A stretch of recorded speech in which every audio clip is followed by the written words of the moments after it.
Shout out Spin Back OA. Spin Back OA, bro. It's my bad if I botched your name. Shout out you, bro, for the video.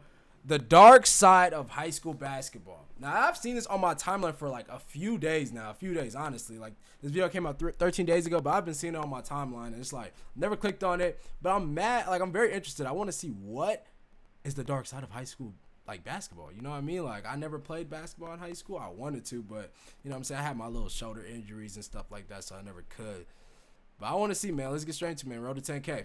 Only our cameras were there as Dior Johnson walked into court today. What happened to Dior Johnson? And strangulation charges. San Ysidro High School basketball For star real? Mikey Williams is facing multiple charges tonight related Mikey. to a shooting in Hamul. Getting punched by his own players. Kicked off the team after he was charged with. Police say 2 student athletes were just arrested in connection with a move that took place last month. Oh, my gosh. Yeah, okay, so if you click this video, I'm assuming you enjoy basketball in some capacity. And if that's the case, you and I got something in common. What's good? My name is OA, also known as OA Shot It. I'll be shooting. Anyway, so I've been filming high school sports for about 4 years now, and I can truly say from the bottom of my heart, it's one of God's greatest gifts to mankind. I've seen NBA stars in their early stages. I've seen get their whooped on court by their own teammates. I've seen a lot of shit. I mean, I love it. It's raw. It's the purest form of basketball next to going outside and just dribbling on your own. And it's raw for a reason. I mean, aside from the fact that the refs don't get paid enough to give a fuck about the games or refereeing. Nah, on the phone is crazy. Kids, bro. On the phone is absolutely insane. Games or refereeing. These are all just kids, bro. These are teenage boys, and it's easy to forget because of just how good these kids are at such young ages. But they will remind you real fast. I mean, these kids are not playing for a paycheck. Or not all of them anyways, but these kids are playing for pride. They're playing for offers, free college. They're playing for goddamn school spirit. I mean, some of these kids are just playing to stay out of trouble. Shit is low-key crazy to think about. But let me stop yapping. Sometimes these emotions go unchecked. At the end of the day, basketball is just a small portion of these kids' Nigga, he lives missed with that? a lot of other moving parts. In short, sometimes these kids lose their damn mind. And it can get scary. Right.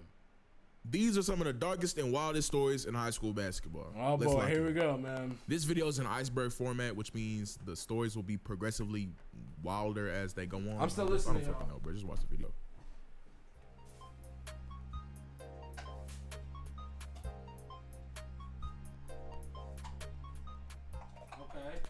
Surely if you clicked on this video, you have some idea of who Mikey Williams is, but if you don't, or you've been living under a rock for the last 3 years, I'll explain. Mikey Williams was essentially the high school basketball player of the last decade, as he was pretty much one of the most popular we've seen in recent times. Mikey was shoved into the spotlight early on, dating back to middle school, where he gained notoriety playing with Bronny James on a stacked Blue Chips team. I remember this He was one of the team. most exciting players, not only in that crazy 2023 class, but in the entirety of high school basketball, and it came quickly. His freshman year was one of the most memorable we've ever seen. Buddy was going viral like every damn week. You could not scroll social media without seeing some sort of crazy dunk or him posting a insane box score. Like, this kid scored 77 points as a 15-year-old.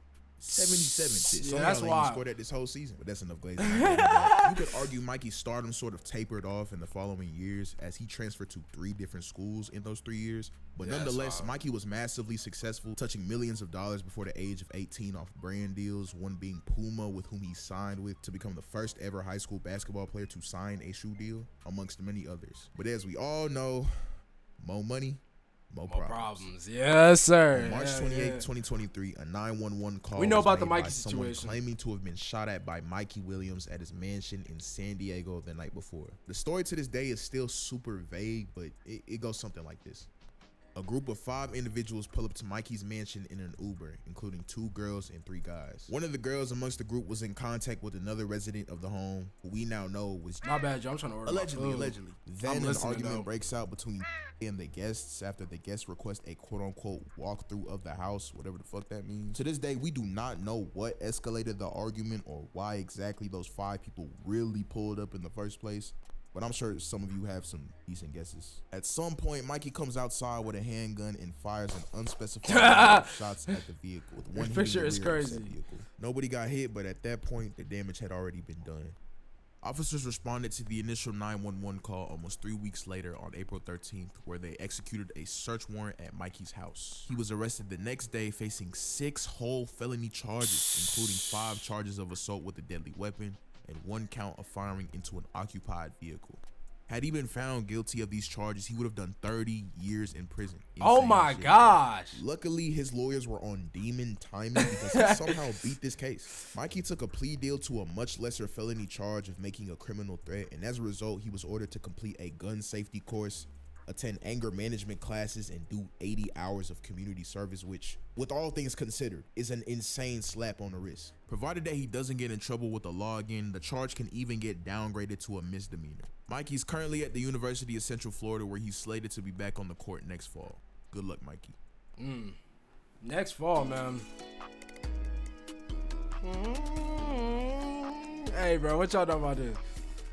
Looking back at the 2022 recruiting class is always interesting. Brandon because Miller? At the time, it seemed so incredibly stacked that some considered it borderline Lively. generational. And with all things considered, and I'm admittedly being a prisoner at the moment right now, it kind of was. I mean, let's look back. When you look at the top 30 ranked players in that 247 composite, you see that 17 were drafted one and done. That's more than half that are already in the league currently playing in their rookie season. 4 are projected to be taken in this year's draft, including Kyle Filipowski, Tyrese Proctor, Khalil Ware, and Adem Bona, which leaves 9 players who are each currently thugging it out, doing their thing in college, right? Fuck no. There is one player that's not enrolled in any school right now doing Lord knows what, and sadly, he just so happens to be one of the most talented players I've ever seen with the Rock. Let's talk about Arterio Morris.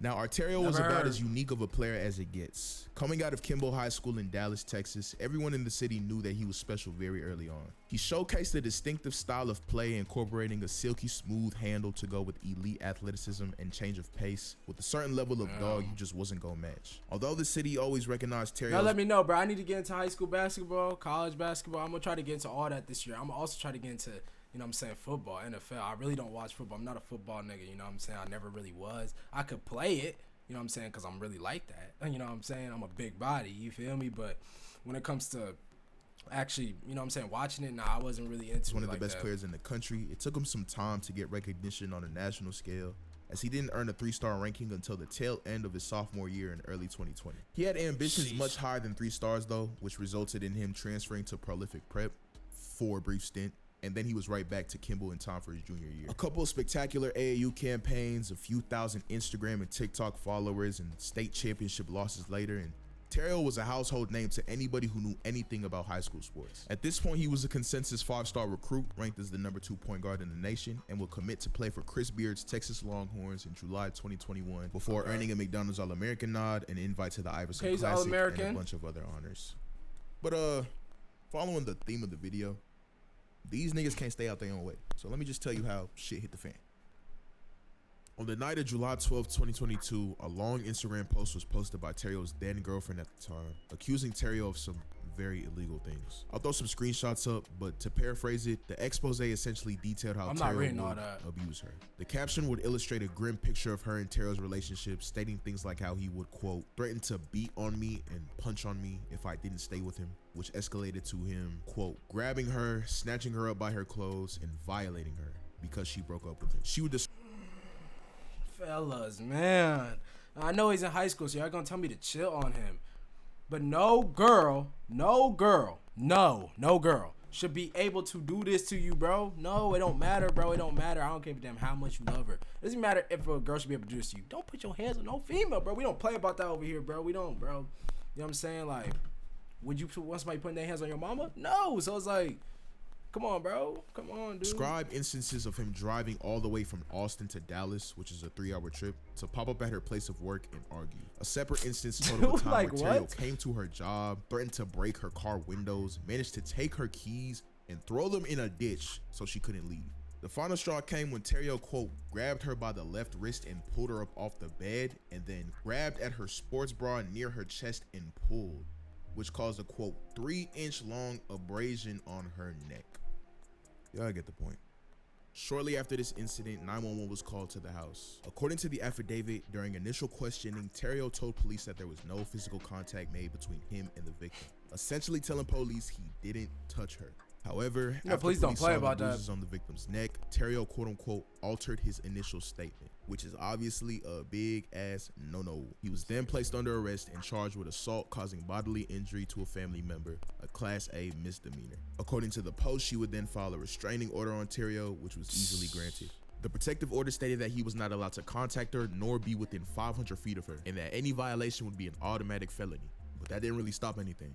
Now, according to the caption, it's not really clear in which order these events took place, but in the post, she would include videos of Terrio being put in cuffs and arrested by police, audio recordings of him making threats toward her, screenshots of him brandishing a gun, and text messages between the two. And you doing all this through It hit like a social media phone, like bro. a You typhoon, tripping. quickly you tripping. spreading and becoming the topic of discussion amongst Dallas residents and high school basketball fans alike. The most inquiring minds belong to Texas Longhorn faithfuls, though, not only for the obvious concerns with the allegations surrounding their brand new 5-star recruit, but one very interesting detail.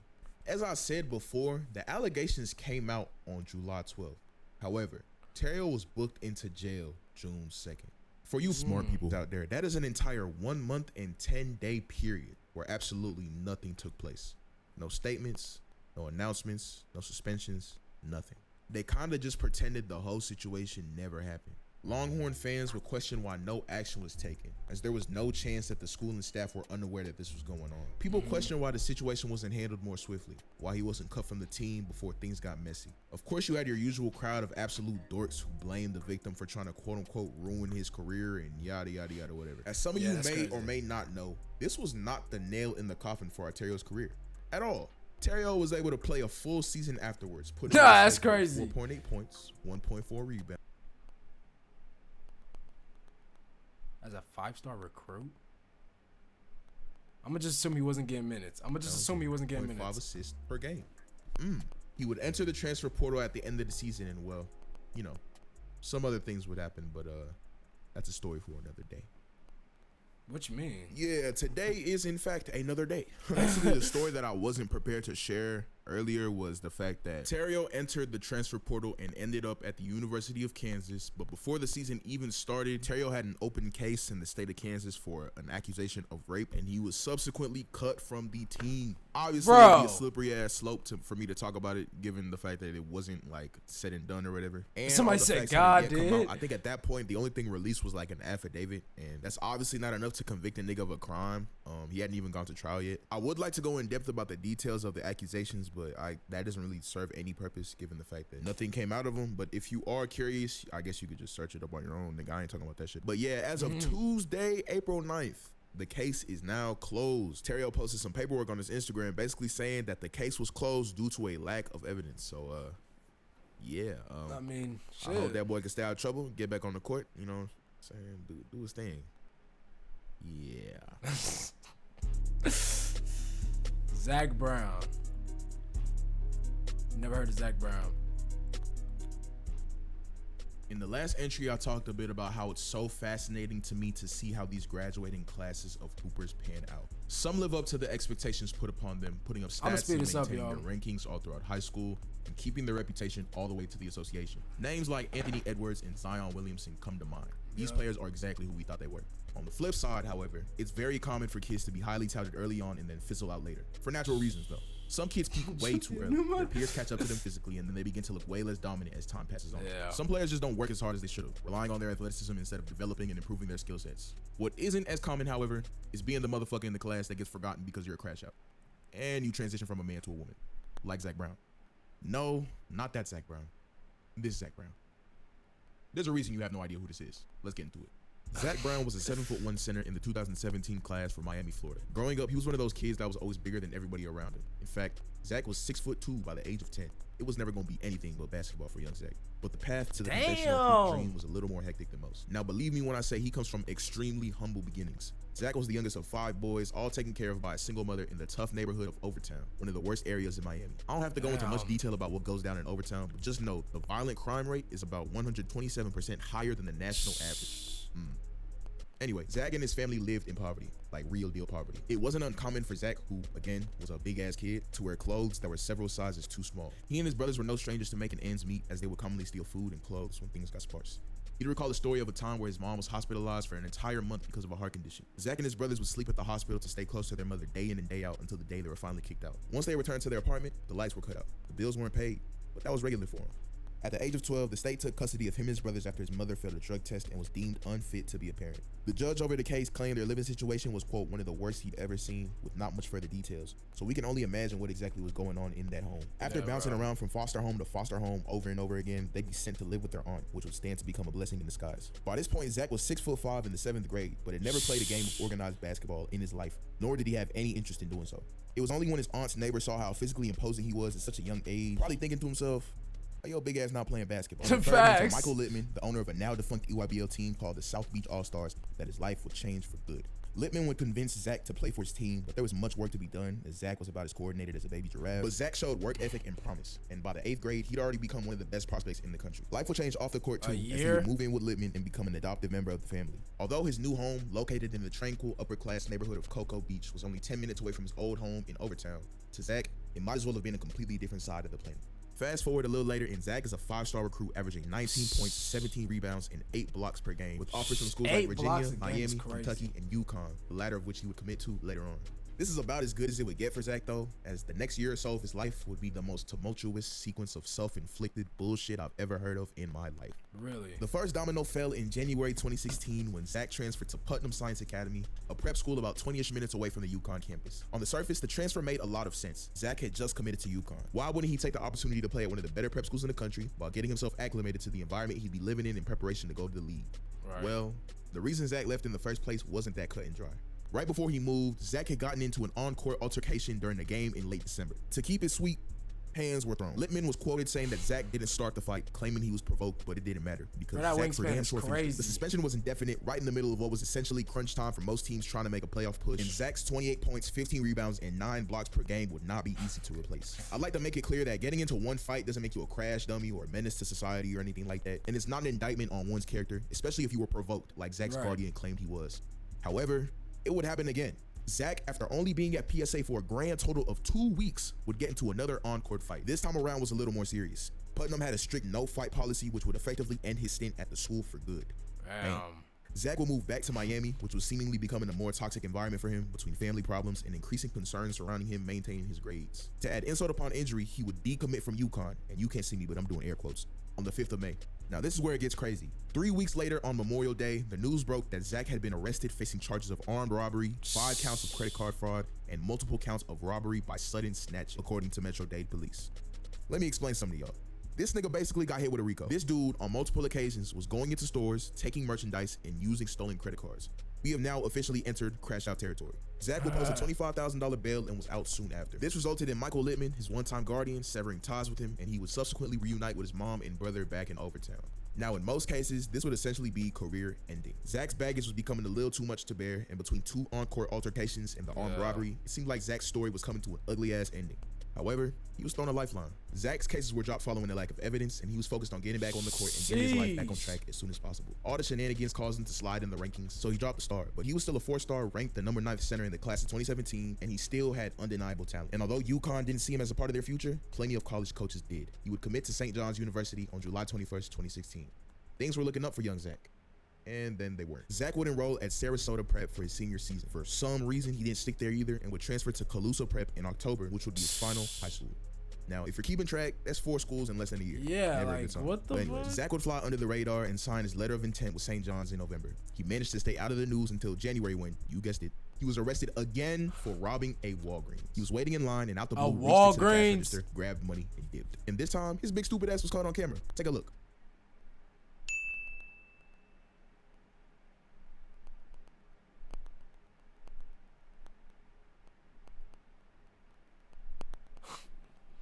This dude, yeah, bro, goofy ass.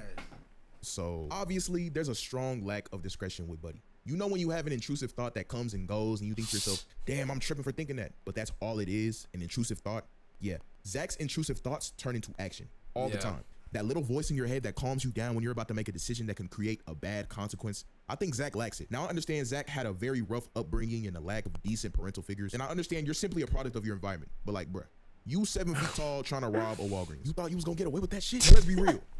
A Walgreens of all places? Oh, God. A Man, that Walgreens? wasn't lucky enough. Zach tried to do the race after making off with his little change. He tried to outrun the police. They would obviously catch up to him and arrest him, and in the process, police found out he was driving with a suspended license for unpaid parking tickets. God. At this point, the hoop dream was completely finished. As St. John's would release him from his NLI a little over a week later. Oh, you thought that was it? What DJ Khaled said? Another one. Zachariah Brown. Another one? One more time a month later. Why, you ask? Failure to show up to court. And no.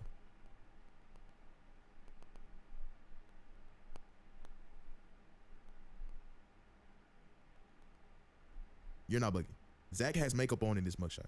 There's also this video that went viral a couple years back that was confirmed to be him as well. Take a look.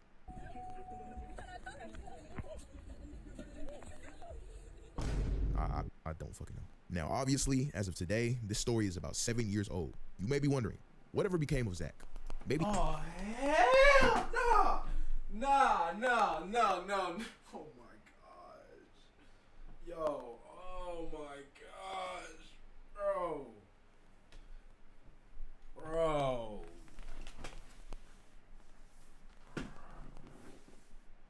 And bro's like 7 foot.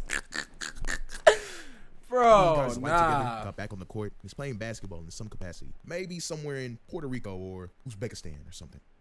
You'd be wrong. That's insane. Zach Brown is now Jessica Turberry. Okay, we man. can only hope she's staying out of trouble and living her best life. Okay, man. All right.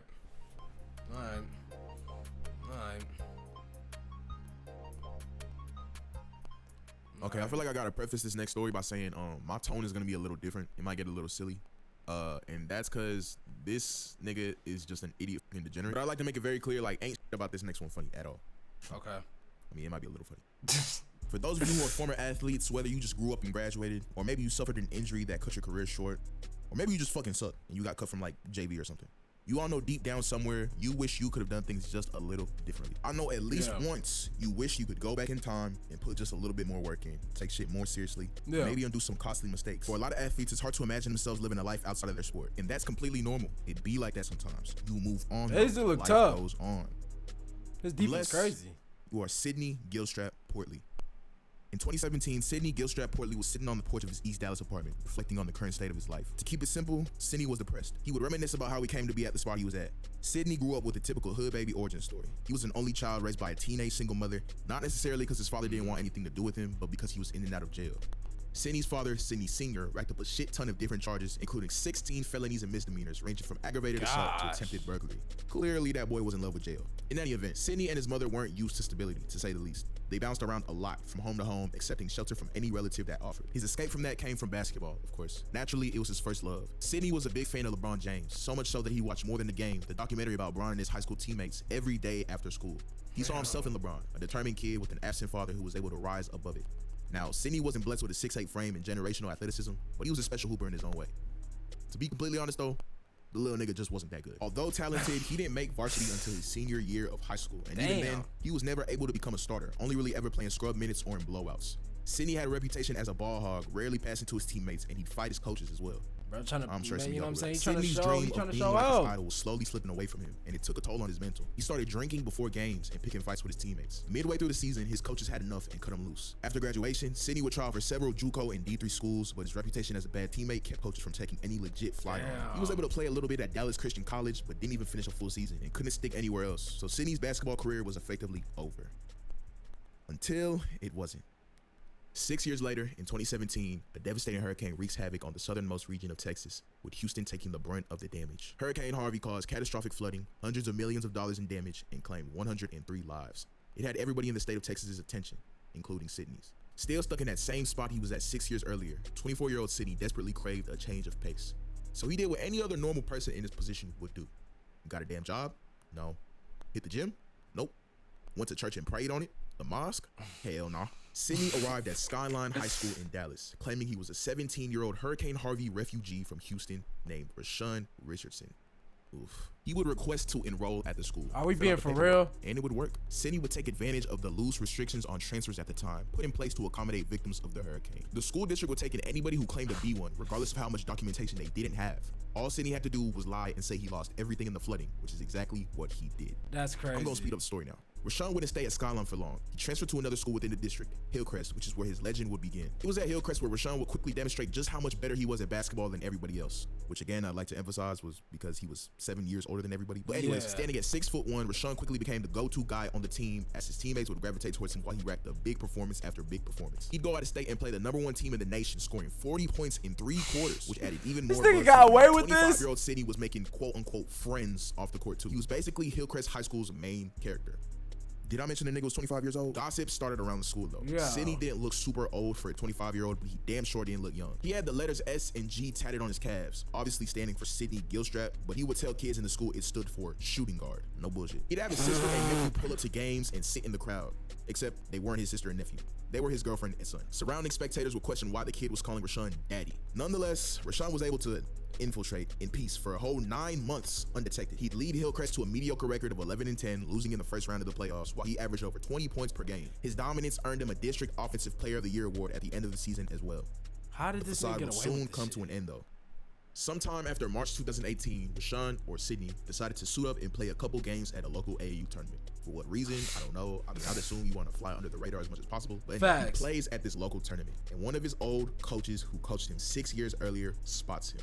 You can only imagine what the coach's immediate reaction was. Boy, ain't no fucking way, boy. Oh God. Boy, ain't no way, boy. Oh God. Boy, ain't no way, boy. Boy, ain't no way, boy. He was surprised to hear that the kid who never passed and tussled with his teammates had now been dominating the scene under a fake name. That would mark the end of the charade for Sidney, as he'd be arrested in early March on charges of tampering with government documents. Now, this is where the story stops being funny. In July, a girl would come forward claiming that her and Sidney had a romantic relationship while at the school. Oh my! That's I ain't even gonna lie. I was hoping that that did not get brought up in this video. I was hoping that did not. I was hoping bro just went there and hoop. You know what I'm saying, to get some type of scholarship, something like, you know, that's it. I did not expect that to come about, bro. Oh my gosh, this dumbass nigga, bro. Listen to this next part. The girl was a 14-year-old freshman. Yeah. Like what? Now, we all knew a couple freak ass seniors or super seniors that dated freshmen. It was way too common. But this shit is way different. I don't even have to point out the obvious illegality. Sidney put the super in super senior. This fool was a super senior. Yeah.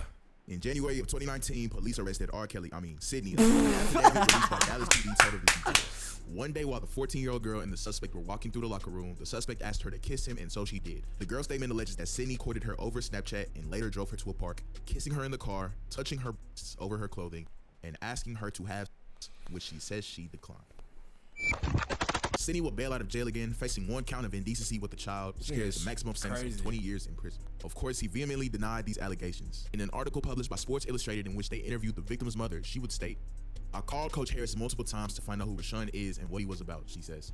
Coach said he wouldn't want his daughter to date him. He said he's not a bad kid, but he's had a lot of life. He's almost like an adult. Nigga, I wonder why. I would look at my daughter's phone log, and she's up at 2 and 3 o'clock talking to him. She was so attached to this boy, she said. After the girl learned the truth that the boy she'd been smitten with was less boy than fully grown man, she was devastated. Her mother spoke about how she would cry hearing gossip about the situation around the school.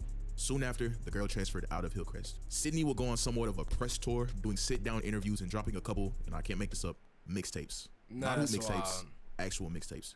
No, I'm not playing none of his songs. Y'all can go find that shit yourself. In one interview, he'd essentially brag about the whole situation. Take a look. You the donkey of the day. For what reason? Shit, 25 playing high school basketball. Hey, that nigga's a legend. Killing them. Killing them. Lame man. Sidney's shitty attempt to stop legal processes though, as on July 23rd, 2019, he was sentenced to 6 years probation. Yes, probation. For indecency with a child, and 5 years probation for tampering with government documents. Common L from our justice system. Moral of the story, there is no rewind button in life. Yeah, bro. Also, just don't diddle 14-year-old kids.